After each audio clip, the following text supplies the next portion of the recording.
নমস্কার। আমার প্রিয় কৃষক ভাই ও বোনেরা, আপনাদের প্রত্যেককে স্বাগত জানাই।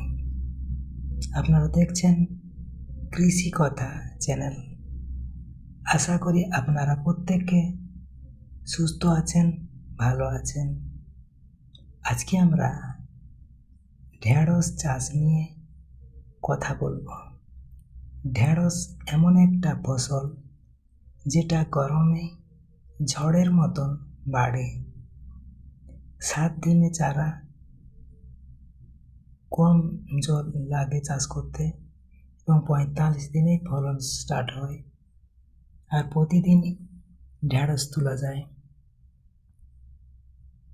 তবে আপনারা কৃষি কথা চ্যানেলে চোখ রাখুন। আপনার ঢেঁড়স চাষের সম্পূর্ণ পদ্ধতি,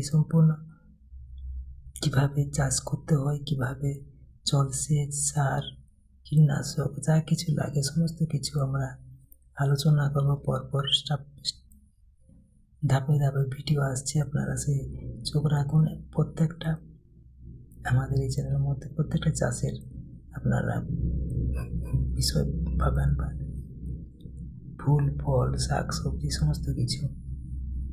অবশ্যই এই ভিডিওটি ভালো লাগলে লাইক দিন, কমেন্ট করুন, শেয়ার করুন এবং চ্যানেলটিকে সাবস্ক্রাইব করবেন। তাহলে পরবর্তী ভিডিওর জন্য আপনারা অপেক্ষা করুন। ততক্ষণ পর্যন্ত আপনারা প্রত্যেকে ভালো থাকুন, সুস্থ থাকুন। ধন্যবাদ।